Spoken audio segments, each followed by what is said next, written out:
de distância para cada pessoa, respeitando os limites de segurança da casa e também de combate ao Covid. O objetivo dessa audiência, dessa reunião, é justamente discutirmos questões relevantes ao plano diretor da cidade de São Paulo, bem como ouvir pareceres de pessoas experts na área, na cidade de São Paulo, que possam contribuir com seus comentários.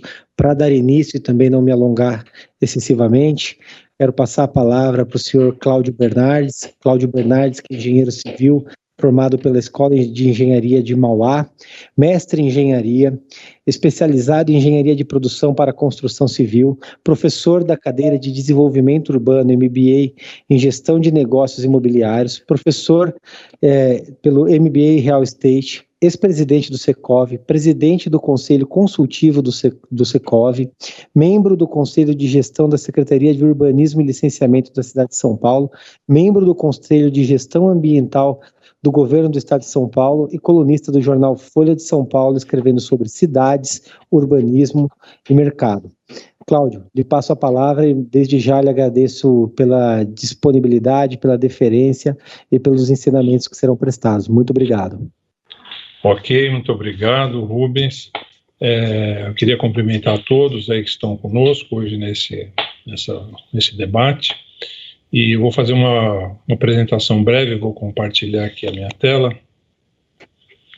Acho que isso já está dando para ver a tela aí? Sim, bem nítido, na tela principal. Ok. Então é o seguinte, vamos conversar um pouquinho sobre essa revisão do plano diretor, né? Acho que, em primeiro lugar, falar sobre a necessidade dessa revisão, né? Eu acho que não precisa falar, mas todo mundo sabe que as cidades são organismos vivos, né, que estão aí sempre se movimentando, sempre com uma dinâmica de transformação muito grande. Acho que sumiu aqui a tela. Está aqui. E estão em constante mutação sempre, né? Então, a gente hoje não tem mecanismos nos planos diretores para captar de forma automática essa dinâmica. Aliás, nós temos no plano diretor uma dinâmica, um mecanismo desse, que é o caso dos eixos previstos e dos eixos existentes, né? Que no caso dos eixos previstos a gente tem, então, uma mudança automática de parâmetros. Mas é um único dispositivo que tem no plano e a gente não tem efetivamente mecanismos que possam captar. Então, por isso que é necessária uma reavaliação periódica do plano diretor e a lei prevê essa reavaliação. Nos casos dos planos diretores anteriores, no plano 2002, por exemplo, existia uma previsão também da revisão, mas essa disposição previa restrições, né, para que a revisão fosse feita. Então, no plano de 2002 se previu uma revisão em 2006, mas tinham duas condições específicas que tinham que se adequar às ações estratégicas e tinham que se acrescentar áreas passíveis da aplicação dos instrumentos urbanísticos aí que estavam previstos no Estatuto da Cidade. Então, era uma revisão que tinha um foco específico, tinha condições de contorno específico. Não é o caso dessa revisão que está sendo feita agora no Plano Diretor 2014, né?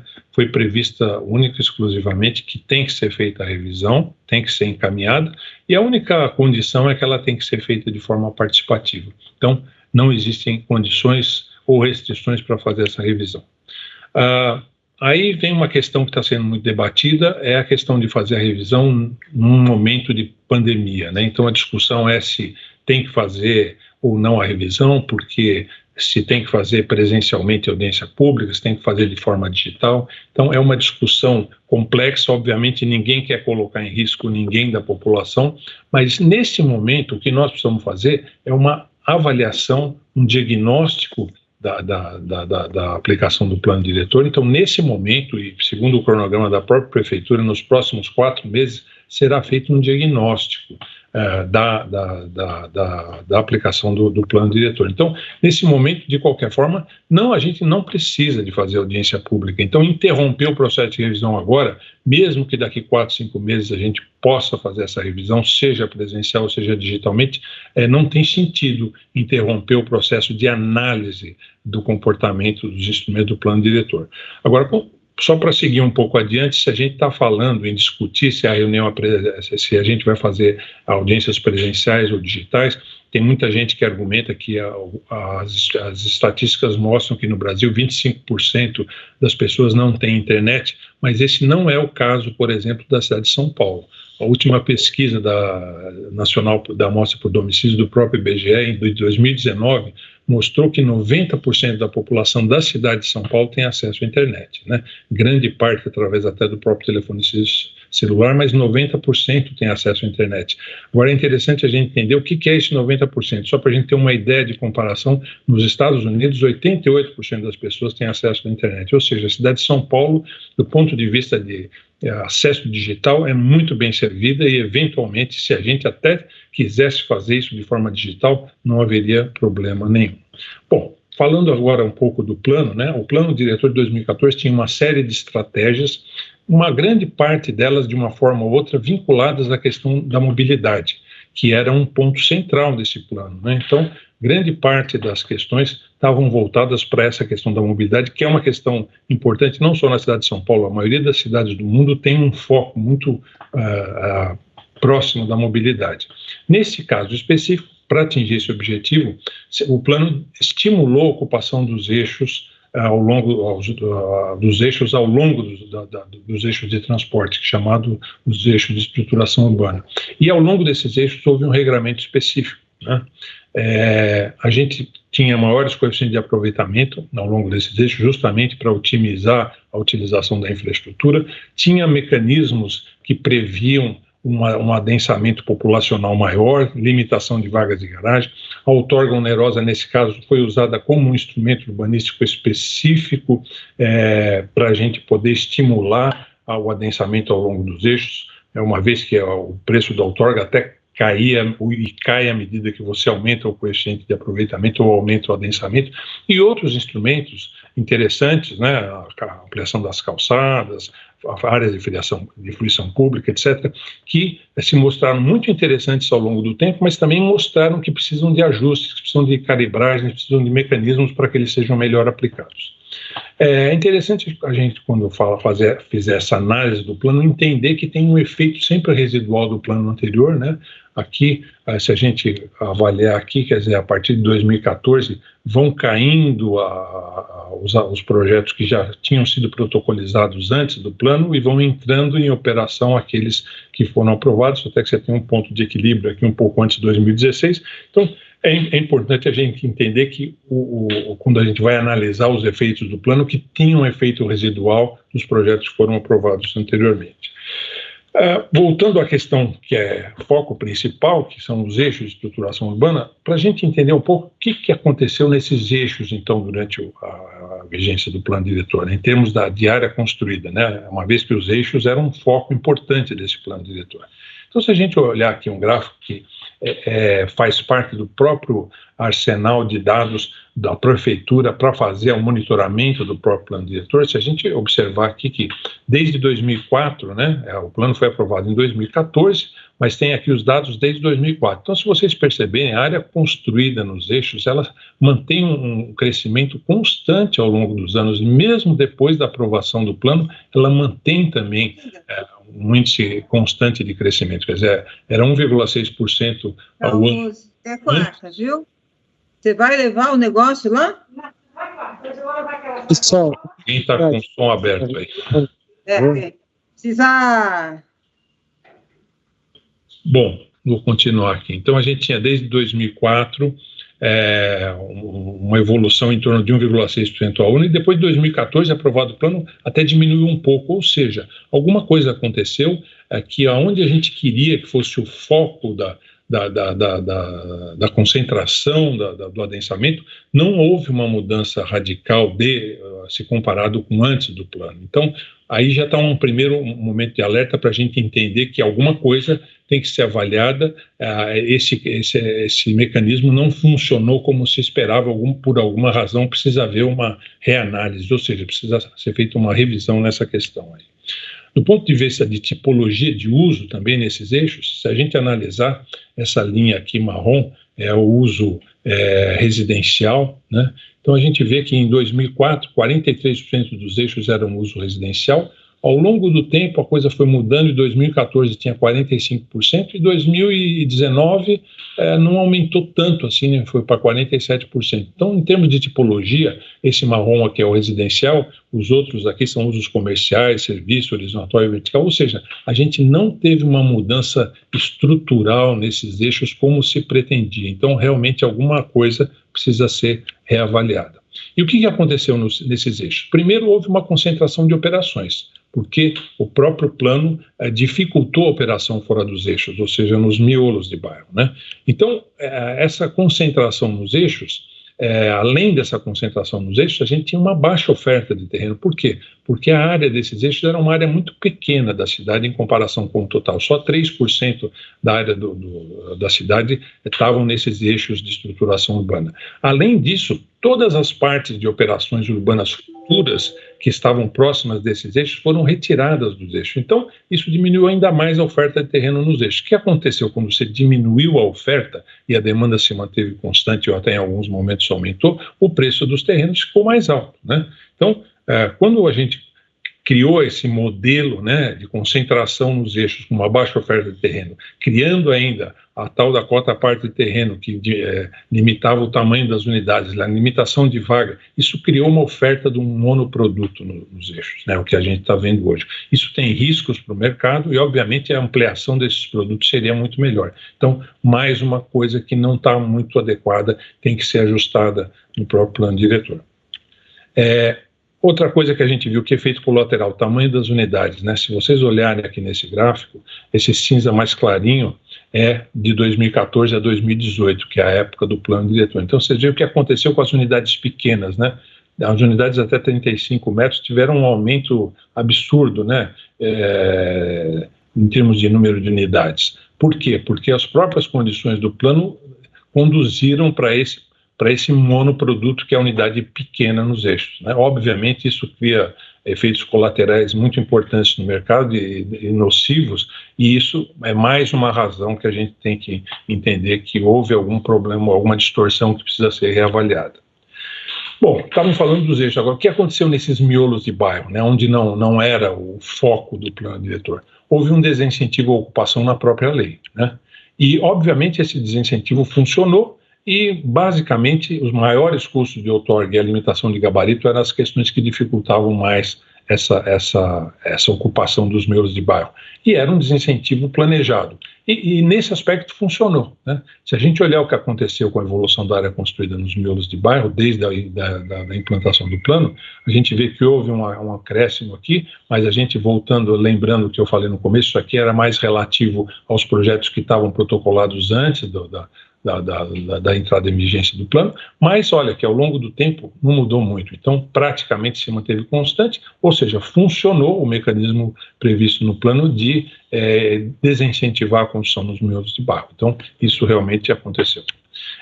Outra questão importante que estava prevista no plano era essa relação espacial moradia e emprego, ou seja, se identificou, e isso a gente tem visto, que a gente tinha em alguns locais da cidade, nas áreas mais centrais, os empregos, e nas periferias a gente tinha o trabalho, o que faz com que as pessoas tenham que se deslocar todo dia muito, e se imaginou que a gente pudesse dar incentivos para a implantação de unidades não residenciais, no comércio e serviços, ou seja, gerar emprego nas periferias.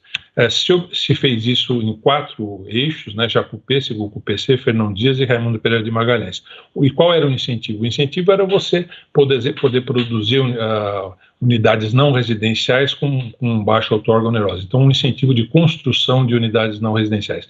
Esse incentivo não funcionou, como a gente vê aqui, né? Se manteve constante o percentual da área construída nesses eixos não residencial, então esse incentivo não funcionou. E qual a conclusão que a gente tira disso aqui, né?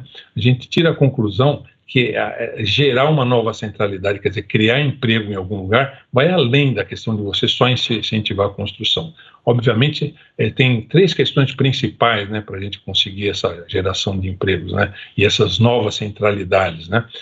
Revitalizar o sistema de conectividade, a questão dos serviços públicos E a questão de você revitalizar parques, áreas de lazer, pavimentação, quer dizer, infraestrutura. Então, conectividade, serviço público e infraestrutura. Se não tiver isso, efetivamente a gente não vai conseguir criar essas novas centralidades. Então, a gente chega à conclusão que todas essas estratégias, né, urbanísticas têm que estar associadas a algum plano de melhoria urbana, senão a coisa não funciona. Nós não conseguimos gerar essas novas centralidades onde a gente consegue gerar emprego.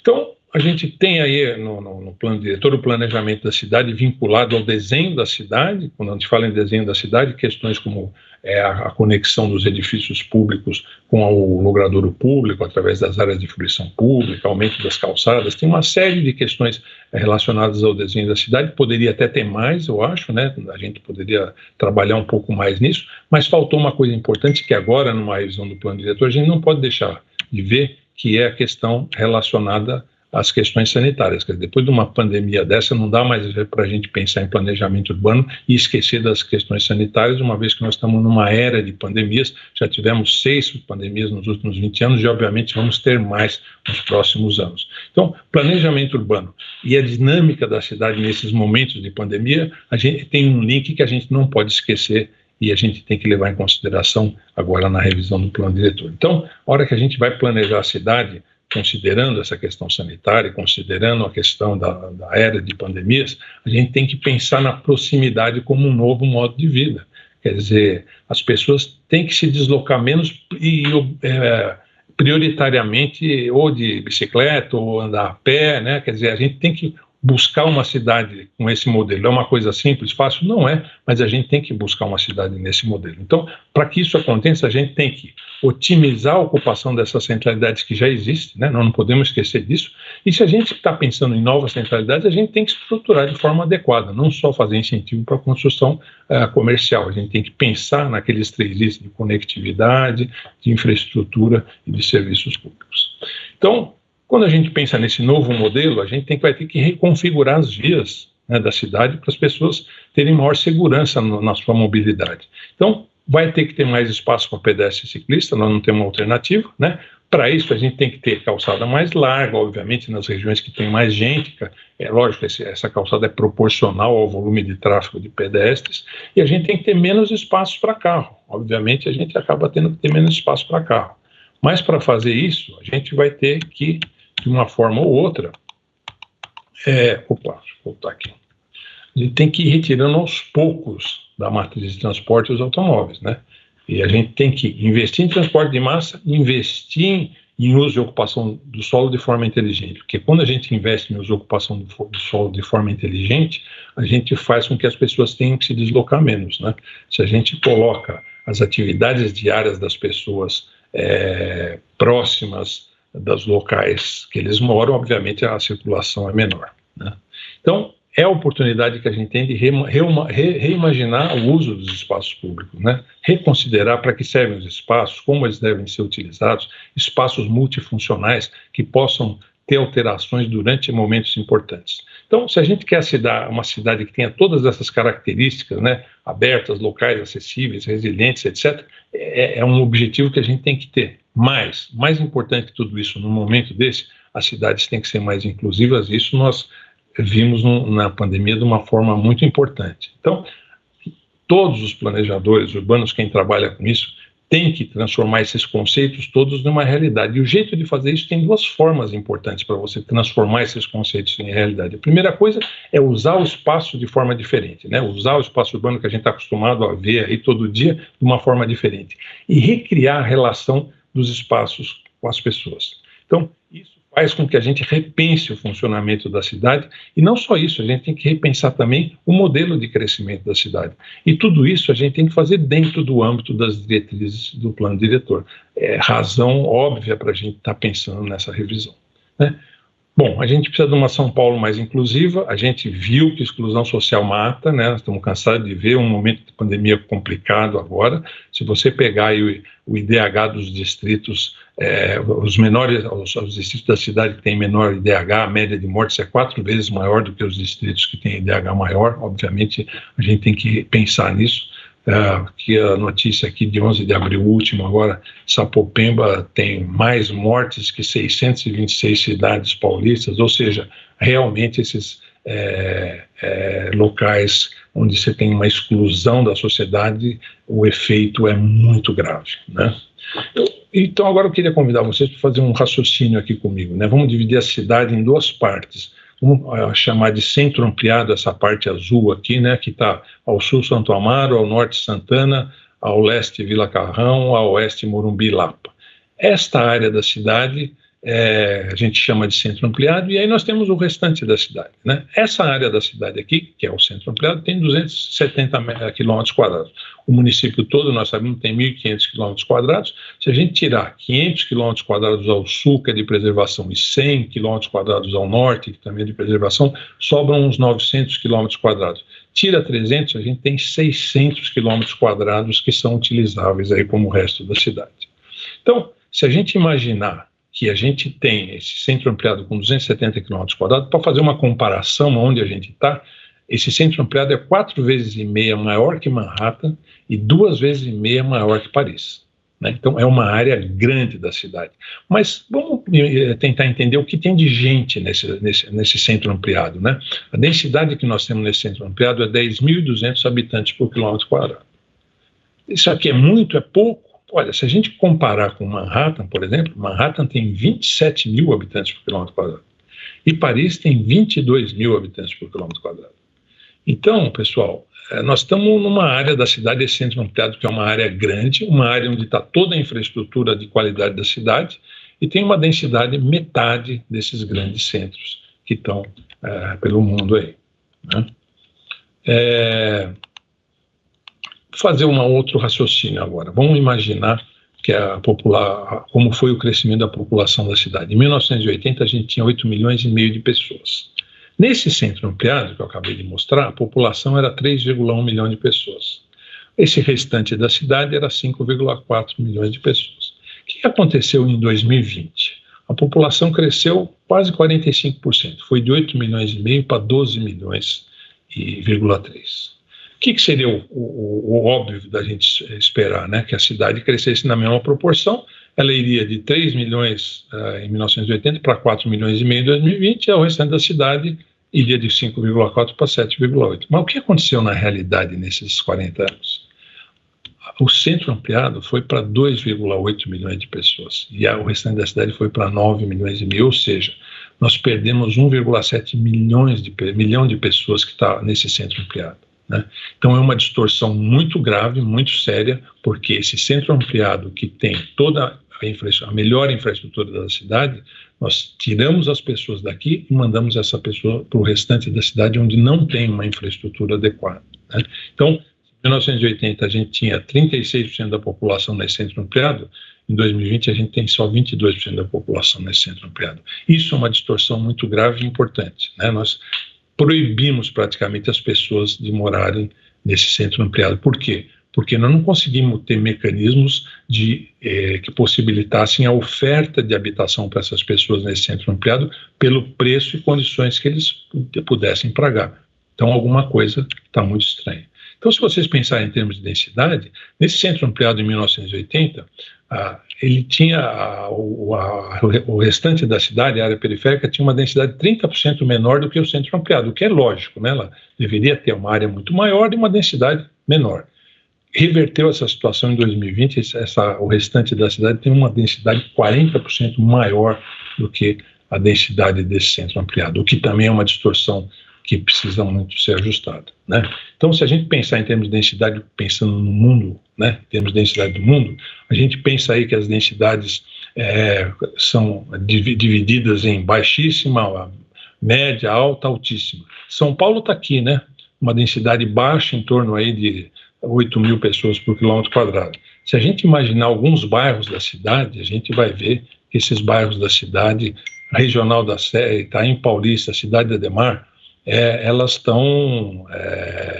têm densidades comparáveis com Paris, com grandes adensamentos. Então, é incrível a gente pensar que Itaim Bibi, Moema tem uma densidade menor do que Sapopemba e Cidade de Ademar. Não é só menor, é metade, né? Então, Cidade de Ademar, onde você não tem nenhum prédio, ou Sapopemba, você não tem nenhum prédio praticamente, você tem uma densidade o dobro de Itaim Bibi e Moema, né?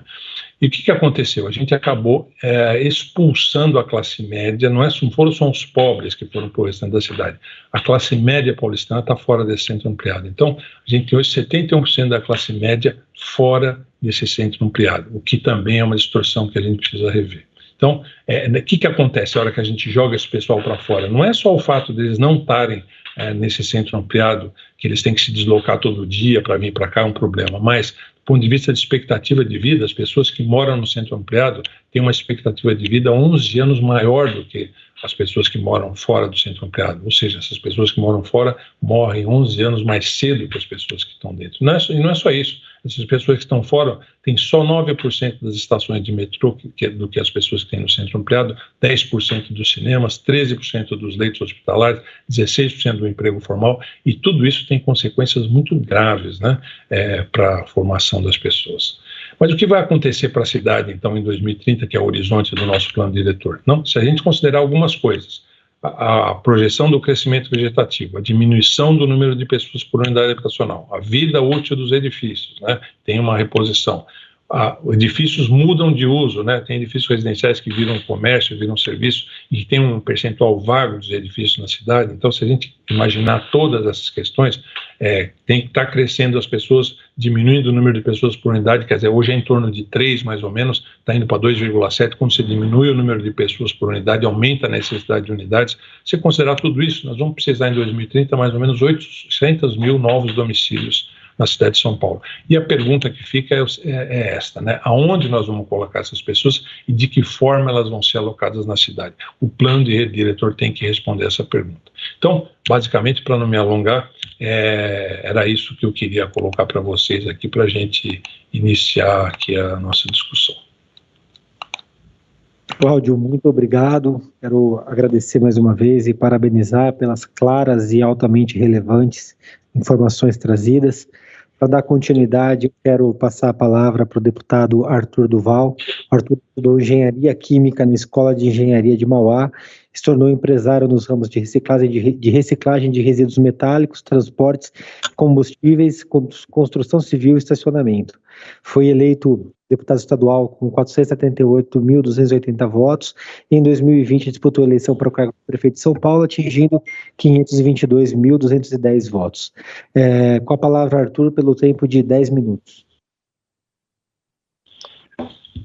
Obrigado a todos. Estão me ouvindo bem aí? Sim, nítido e claro. Vamos lá. O que acontece, né? Em primeiro lugar, é importante deixar claro, a gente está com uma audiência aqui no meu canal de 1.000 pessoas já assistindo a gente ao vivo, mais as pessoas que vão assistir depois dessa live. Por que essa live é tão importante?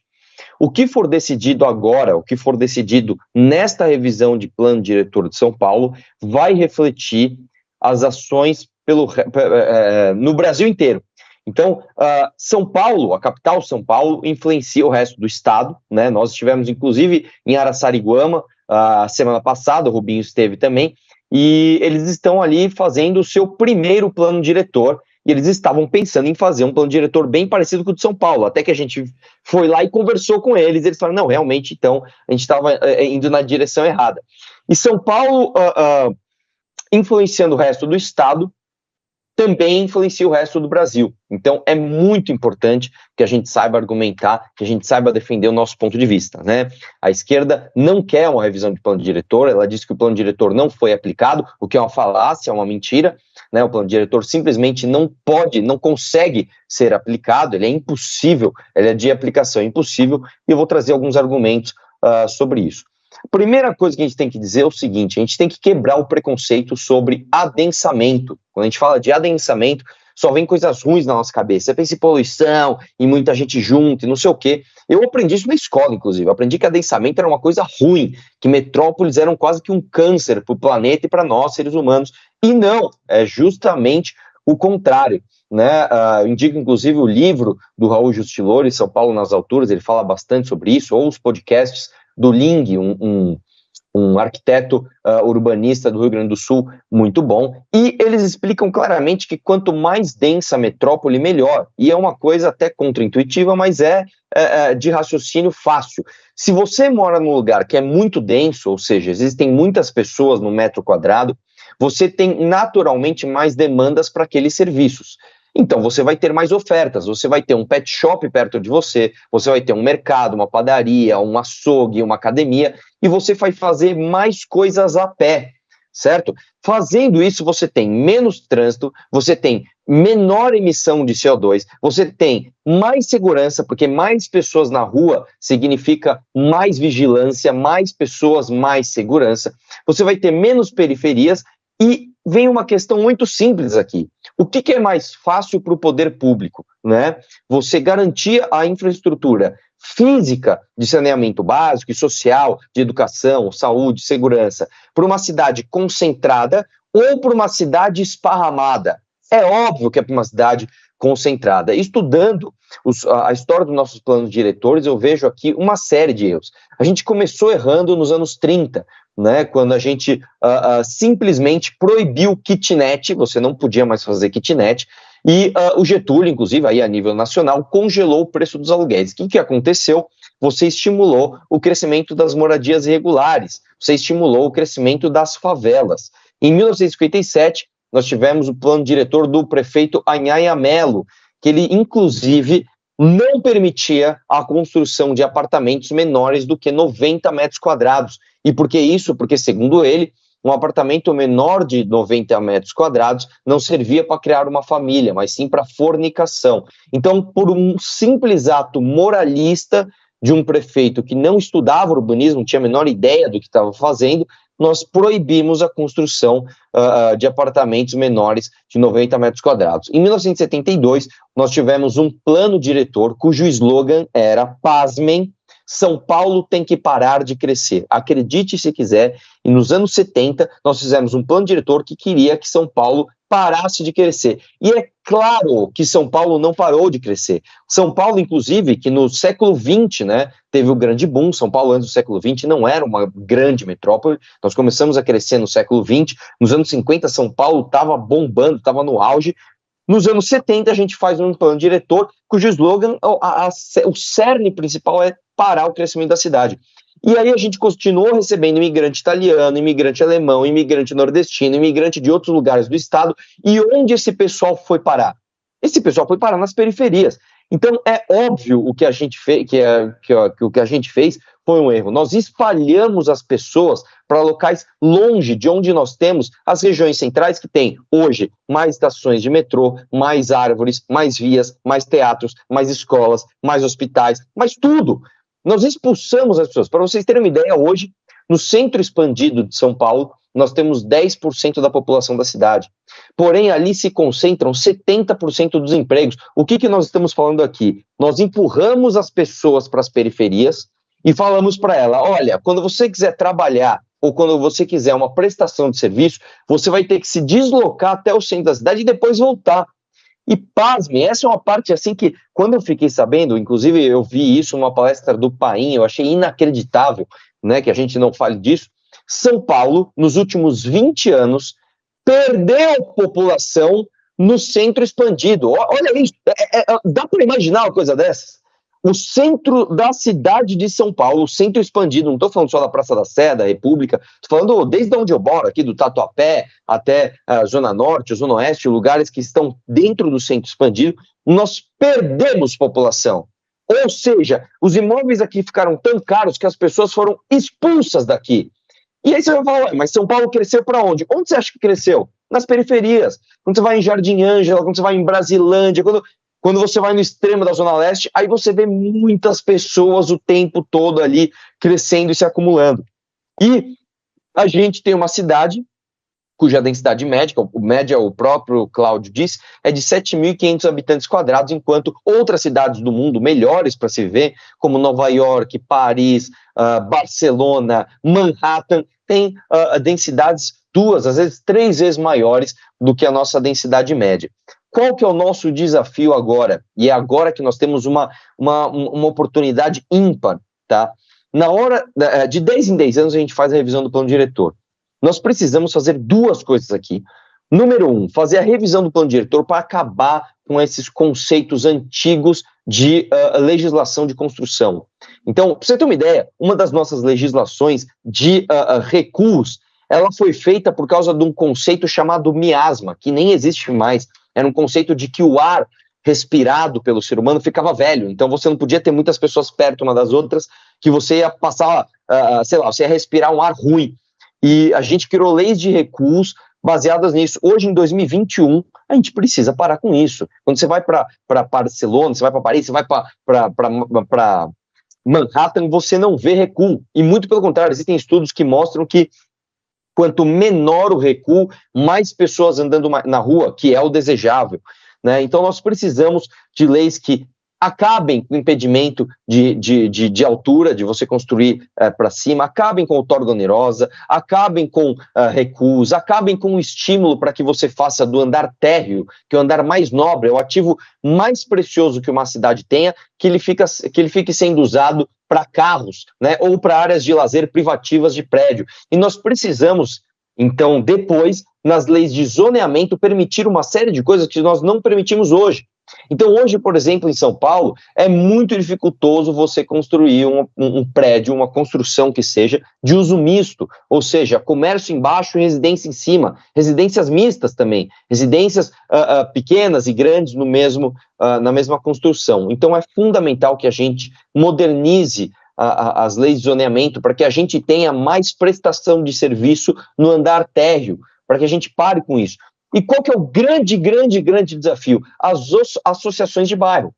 Eu vou dar um exemplo aqui para vocês terem uma ideia, que é uma associação de bairro lá perto da Avenida Indianópolis, ali do Planalto Paulista. O Planalto Paulista, que foi um bairro muito nobre aqui de São Paulo, inclusive você tem ali o Raul Gil morava ali, acho que mora até hoje, você tinha o Carlos Alberto de Nóbrega que morava ali, e hoje é um bairro que você tem praticamente as ruas tomadas por prostitutas, travestis e ladrões. É um bairro que você não anda a pé, você às 11 horas da noite, você tem medo de atravessar o quarteirão, né? E o que essa associação de bairro faz?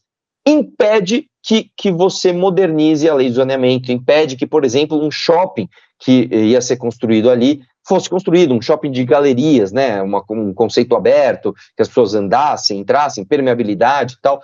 Então, o que nós temos que fazer, e esse é o principal objetivo pelo qual eu estou aqui, nós temos de convencer as pessoas de perder o preconceito do adensamento, fazendo com que essa revisão do plano diretor tenha a demanda das pessoas para que ele seja um plano diretor mais liberal, menos interventor. Com isso, nós vamos influenciar outras cidades do estado e, consequentemente, o resto do Brasil. Então, a nossa missão é agora. O momento é agora, o momento de virar a chave, conversar com as pessoas sobre isso, tirar os preconceitos e mostrar os dados, porque os dados são muito claros daquilo que a gente defende, o momento é agora. E eu conto com cada um de vocês que estão me assistindo, seja no meu canal, seja no YouTube da Câmara, seja onde for. É muito importante que você, neste momento, compartilhe essas informações. Só para atualizar, agora no final da minha fala, a gente já está com mais de 1.600 pessoas ao vivo no meu canal, e eu espero que todas essas 1.600 pessoas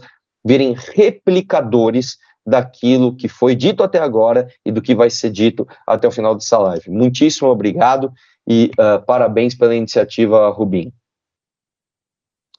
Muito obrigado pelas considerações, Arthur. Quero agradecer às 1.600 pessoas, mais de 1.600 pessoas que estão nos acompanhando. Isso demonstra a relevância do tema e a preocupação da população de São Paulo quanto à revisão do plano diretor e a necessidade do debate, do diálogo e dessa construção que nós estamos fazendo. Para dar continuidade, quero passar a palavra para o senhor Vladimir Slage. Vladimir é arquiteto e urbanista, graduado pela Faculdade de Arquitetura e Urbanismo da Universidade de São Paulo, diretor de desenvolvimento urbano na Associação Brasileira de Incorporadoras Imobiliárias, a ABRAINC. Vladimir, lhe passo a palavra pelo prazo de 15 minutos e desde já agradeço mais uma vez pelo tempo disponibilizado e o conhecimento que será transmitido. Obrigado. Bom, muito obrigado, vereador Rubinho, pelo convite, toda a equipe que organizou o evento. Eu acho que eu não tenho tantas informações novas a trazer, uma vez que a fala do Cláudio e do próprio deputado Arthur trouxeram, né, tantas informações e lógicas importantes, mas eu queria destacar aqui algumas questões importantes do atual plano, que o próprio Cláudio comentou dessa escassez de solo gerada pelo atual plano, né? E a gente conseguiu mensurar isso dentro do centro expandido, tá? Esse centro expandido hoje teria de terrenos transformáveis dentro dos eixos de estruturação da transformação urbana 6,7 milhões de metros quadrados. Até parece bastante, mas a gente precisa lembrar que esses 6,7 milhões de metros quadrados, eles não estão à venda. Na verdade, eles estão praticamente 100% deles ocupados, com comércio, com residências, com os usos normais de uma cidade. E um parâmetro importante é que o mercado produz, na verdade, utiliza anualmente mais ou menos 1 milhão de metros quadrados de solo por ano para produzir aí as 35 mil unidades ano que ele vinha produzindo. Isso quer dizer que não existe mais solo praticamente disponível nos eixos para adensamento dentro do centro expandido, né? A gente não consegue mais direcionar esse crescimento para dentro do centro expandido se isso permanece dessa forma, né? E a resposta disso é a ocupação clara dos terrenos mais periféricos, e esse movimento que a gente assiste já há décadas, como o próprio Cláudio trouxe na apresentação dele. E o desafio que eu acho que foi colocado, ele é bastante importante. 800 mil unidades a serem produzidas nos próximos 10 anos, lembrando que nos últimos 10, a gente não produziu 400 mil unidades verticais na cidade de São Paulo, né? Dados da Embraesp mostram que a gente produziu 362 mil unidades nos últimos 10 anos, né? Então o desafio é realmente gigante se a gente quiser ter um mercado formal de habitação na cidade de São Paulo, ter um mercado saudável, ter uma produção nas regiões com maior infraestrutura, ter a população de São Paulo morando melhor. E um dado importante que acho que cabe também trazer aqui é que, além dessa demanda toda que o Cláudio trouxe, São Paulo tem um déficit que foi atualizado por um estudo que a Abrainc contratou de professores da FGV ano passado, tem um déficit habitacional de 625 mil unidades, né? Entre habitação precária, coabitação, adensamento excessivo e ônus excessivo com aluguel. Além da produção, né, dessa demanda calculada, a gente ainda tem um déficit importante habitacional. Então, o recado, acho que cabe deixar aqui, é que a gente tem desafios muito grandes para vencer até 2030, e acho que cabe a gente, uma vez que essa revisão está prevista na lei e começa a acontecer agora do ponto de vista de diagnóstico, discutir, debater esses desafios e buscar soluções que contemplem todos esses aspectos. Rubinho, acho que eram essas informações que eu tinha para trazer. Agradeço novamente o convite. Por aqui. Vladimir, muito obrigado mais uma vez pelo seu tempo, pelas considerações, pela contribuição com o debate, sem dúvida nos enriquece bastante. Dando continuidade, eu quero passar a palavra para a senhora Roberta Simeone. Roberta é arquiteta e urbanista formada pela Universidade do Grande ABC há 21 anos, com curso de especialização em políticas públicas ambientais e sociologia pela Fundação Escola de Sociologia e Política de São Paulo. Atua na área de licenciamento há 15 anos. Foi membro do CTLU por 2 anos, é docente da Universidade Secov e professora convidada do curso de especialização em legalização de imóveis e aprovação de projetos da Uninove. Roberta, muito obrigado pela disponibilidade, pelo tempo, pela atenção. Eu lhe passo a palavra pelo prazo de 10 minutos.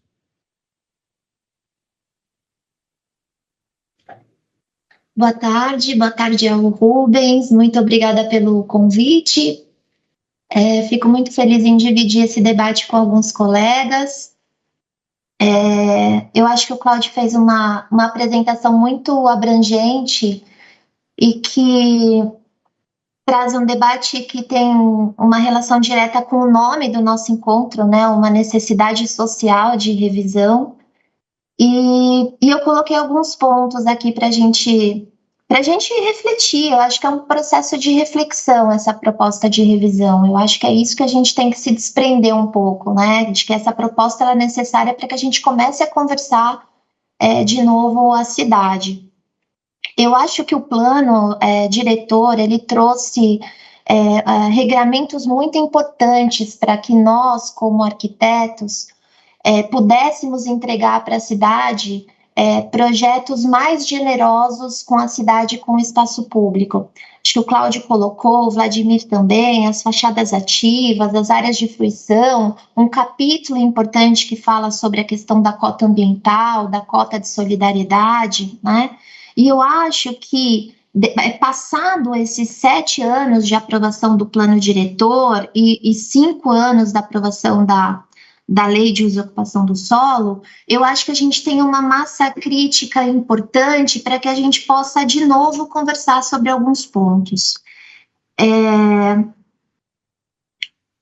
Eu acho que a possibilidade que a gente tem hoje é de olhar para uma fotografia da cidade e ver o que a gente encontra nessa fotografia e se isso tem uma relação imediata com o que se esperava quando a gente escreveu o plano diretor que a gente está trabalhando hoje. Eu acredito que todos aqui já tenham assistido, mas eu queria falar um pouco sobre o documentário do João Farcas, que fala sobre uma cidade segregada, né? São Paulo, uma cidade segregada. E tem uma personagem que, na verdade, é uma vida real da Adriana Ramos, né? Que é uma pessoa que mora no Itaim Paulista, né? E que faz um grande percurso de quase 4 horas dentro da cidade. O dia dela começa às 5h20 da manhã e ela só chega no trabalho às 9 horas, né? Ela tem que tirar a filha super cedo da cama, ela passa pelo Tatuapé, ela passa pela Luz, ela passa por Pinheiros para que depois ela possa chegar em Santo Amaro, né? Se a gente fala de adensamento ao longo dos eixos de transporte, que é o grande pilar do plano diretor, eu crio uma expectativa de que eu posso trazer a Adriana para morar ao longo desses eixos de transporte, né? E aí, quando a gente tira uma fotografia da cidade atual, a gente vê que a gente não trouxe, talvez, a Adriana para morar nos eixos de transporte, né? A proposta de adensamento na cidade ficou totalmente vinculada aos eixos de transporte. Eu creio que esse vínculo único de adensamento também aconteceu porque os projetos de intervenção urbana, né, os PIUs, que nós prevíamos também, que nós tínhamos a expectativa que acontecesse, acabaram não acontecendo. E com isso, como o Vladimir e o Cláudio colocaram, a gente tem apenas de 4% a 6% do território da cidade hoje grafado como eixo de transformação. Nós tivemos uma supervalorização dessa terra. Então, num primeiro momento, eu creio que aquela primeira intenção de trazer talvez a Adriana para morar nesse eixo de transporte acabou não acontecendo, porque hoje nós temos moradias sendo produzidas nos eixos de transformação, muitas vezes com 18 metros quadrados, com 30 metros quadrados, O custo dessa terra hoje gira em torno de 15 até 20 mil reais o metro quadrado. E o perfil dessa pessoa, na verdade, talvez não é o perfil que se esperava quando a gente pensou nessa cidade, né? Mais uma vez, eu acredito que isso aconteceu porque outros pilares do plano diretor acabaram não se desenvolvendo. Eu dei um exemplo aqui dos PIOs, mas a gente podia dar uma série de outros exemplos, como o Cláudio também coloca na apresentação dele, os perímetros de incentivo, talvez, que pudesse fazer com que a Adriana trabalhasse mais próximo à casa dela. A gente viu que os regramentos urbanísticos propostos também não foram suficientes para que a intenção de fato acontecesse. Então, eu acredito que esse diagnóstico, entender por que a gente não conseguiu atingir esse objetivo, ele passa por uma discussão multidisciplinar de tudo que o plano diretor trouxe, de tudo que o plano diretor propôs, né? Outra coisa importante, eu acho que a gente também tem que conversar sobre isso, é a questão das vagas, né? A gente traçou um perfil de que esse possível, o perfil desse morador ao longo dos eixos de transporte, né, que ele não teria carro, porque ele desceria do seu apartamento e ele usaria o metrô ou ele usaria o ônibus e o nosso objetivo teria sido alcançado. E o que a gente observa também é que isso também não aconteceu, porque hoje as pessoas deixaram de usar o transporte coletivo para usar o transporte de aplicativo. Então, os carros continuam na rua, né? Se ele não tem o carro dele, efetivamente, para fazer isso, hoje há uma solução para isso também, que também é motorizada, né?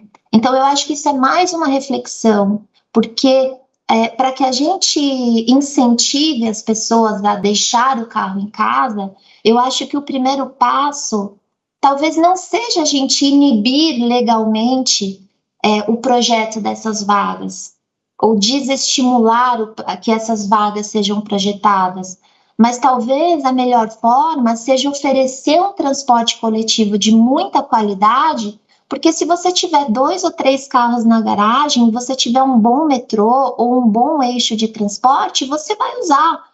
Não é o fato de você ter a vaga ou não que desestimula esse uso, eu acredito. Eu acho que isso também é uma reflexão. E por último, que eu acho que é algo que as cidades perdem muito com isso, é que toda vez que a gente vai rever um plano diretor ou uma lei de uso e ocupação do solo, a gente começa de um ponto de desconstrução.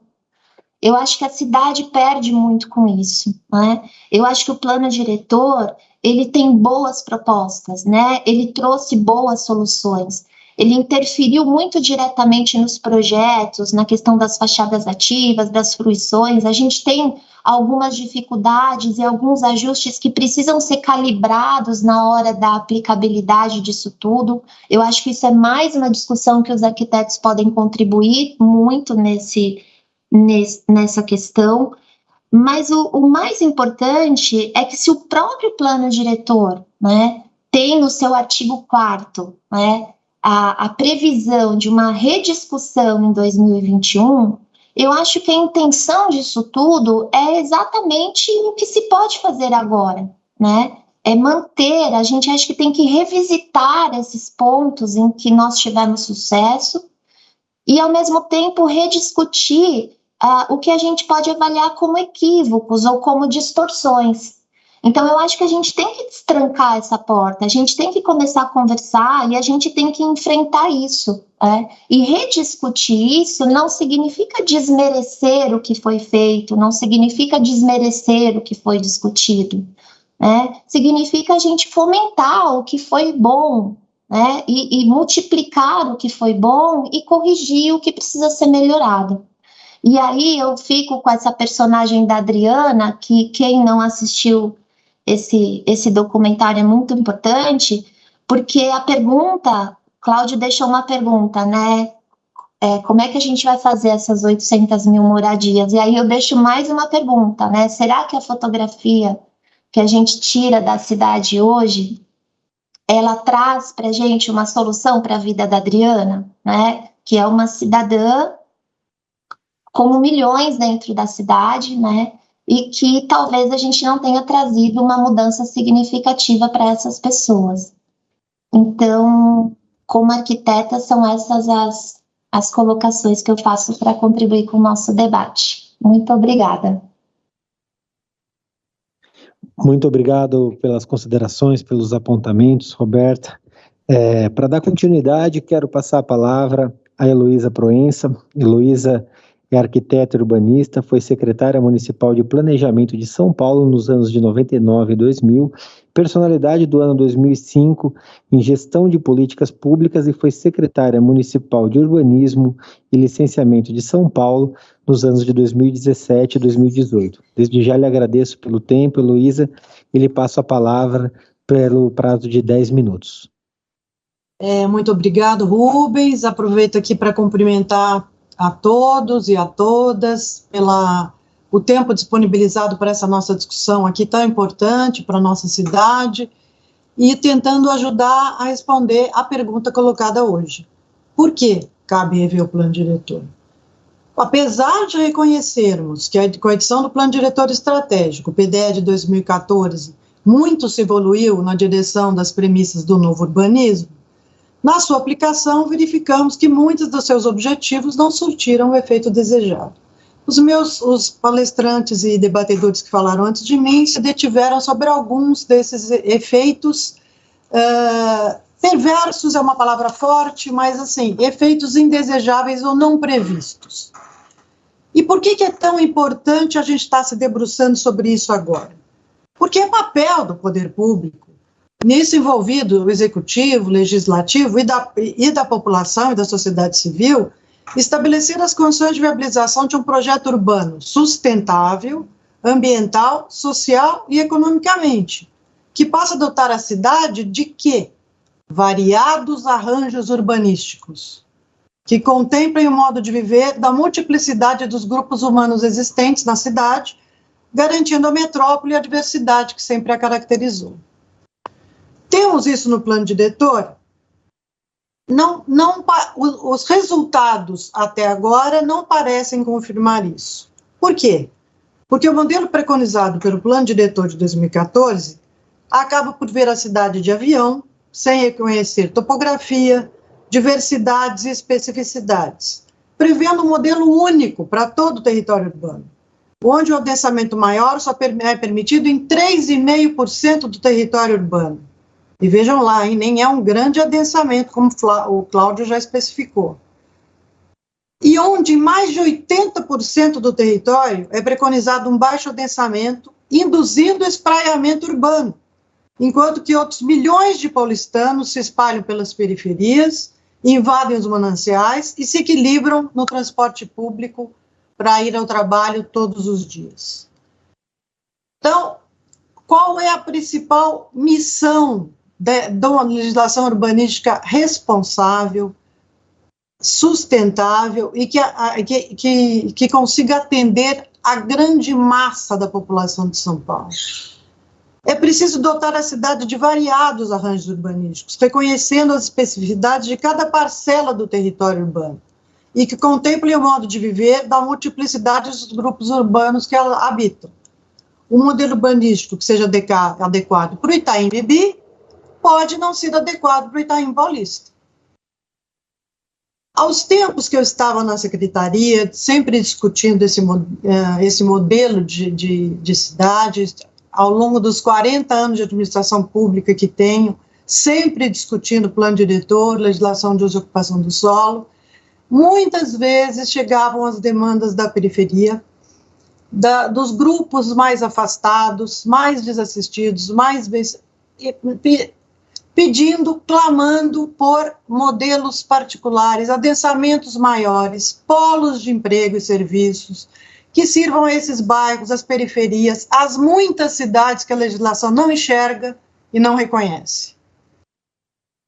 Além disso, muitos dos instrumentos que o plano diretor instituiu carecem de serem avaliados e ajustados, pois, embora cobertos das melhores intenções, também nem sempre atingiram seus objetivos.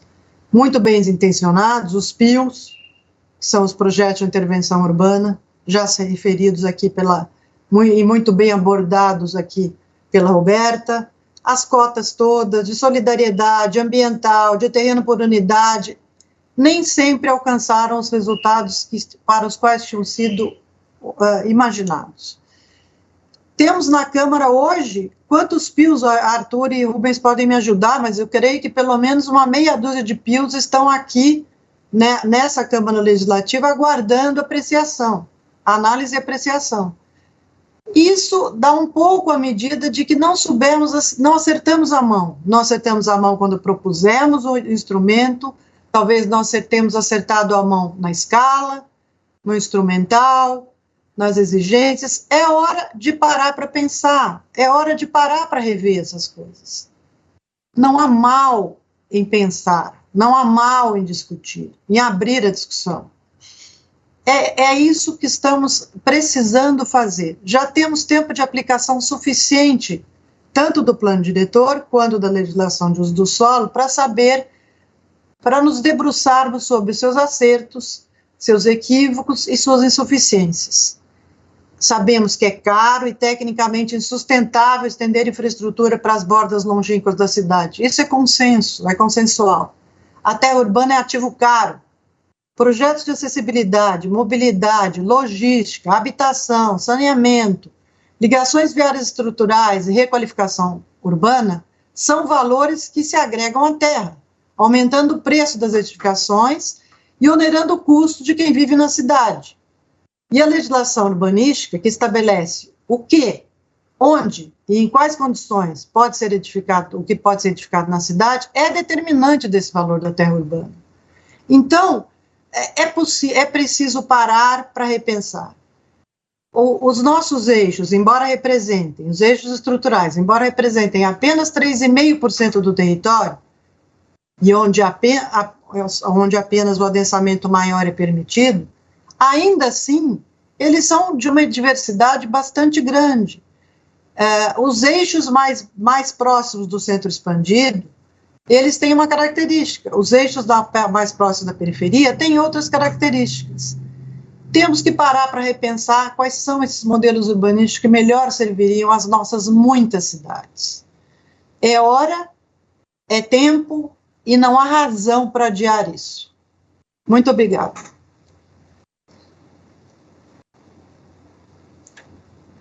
Heloísa, muito obrigado pelos apontamentos, pelas sábias considerações, sem dúvida, sua experiência nos enriquece muito e, com certeza, quero poder contar não só com o seu apoio, a sua presença, mas com os demais em outros momentos de debate, de discussão. A gente sabe que o plano diretor é uma pauta que vai se alongar ao longo do ano de 2021 e, com certeza, todo o conhecimento para que a gente possa construir o melhor possível até o final do ano de vital relevância, quando a Prefeitura deve enviar o projeto para a Câmara para que ele seja aperfeiçoado aqui nessa casa.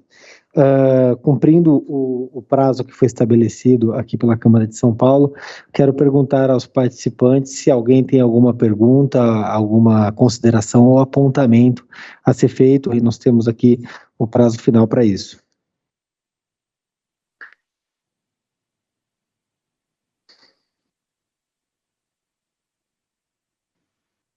Rubens, eu acho que eu gostaria de fazer uma colocação muito rapidamente. Por favor. Eu fiquei refletindo aqui nas palavras dos colegas e eu acho que a gente tem um momento agora de discutir muito a vida das pessoas. Eu acho que a gente foi surpreendido com uma pandemia, como o Cláudio colocou, não é a primeira e infelizmente não será a última. Quando nós estávamos falando dos projetos que estão sendo desenvolvidos nos eixos de transformação, e eu passei brevemente sobre esse assunto, falando sobre a área desses apartamentos que hoje variam de 18 metros quadrados até 30 metros quadrados. Eu só queria fazer uma última colocação, que a gente estabeleceu uma outra relação com a nossa casa agora. Cada pessoa estabeleceu uma nova relação com a nossa casa. Nós estamos há mais de um ano estabelecendo de novo essa relação com o espaço em que a gente vive. E eu acho que esse é um ponto muito importante para a gente lembrar e ressaltar quanto à necessidade da gente rever esses regramentos também em função disso, tá bom? É a minha última colocação. Obrigada. Muito obrigado, Roberta. Mais alguém tem alguma consideração, algum apontamento, inclusive os convidados que estão acompanhando?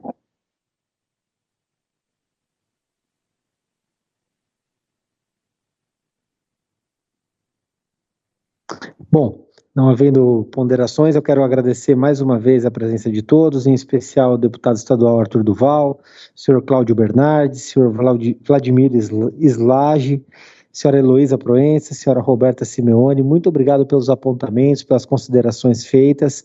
Quero aproveitar para reiterar que durante esse ano, além das outras competências e atribuições da atividade legislativa aqui na Câmara, os nossos olhos estão voltados para a discussão, para o debate do plano diretor. Sem dúvida, é algo que vai impactar os próximos 10 anos na cidade de São Paulo e tem uma repercussão não apenas por esse período, então é grande a relevância e também a responsabilidade de todos, não apenas dos vereadores, mas de todos que participam, que se preocupam com a cidade de São Paulo. Como o Arthur bem apontou no começo, infelizmente, em meados do século passado, um plano diretor pouco inteligente trouxe efeitos negativos para a cidade até os dias atuais. Então, é nosso dever, primeiro, consertá-los e, segundo, pensar a cidade no futuro e a cidade que a gente quer para os próximos anos. Muito obrigado mais uma vez pela presença, muito obrigado a todos que estão nos acompanhando e uma ótima semana a todos. Declaro, portanto, encerrada a presente sessão.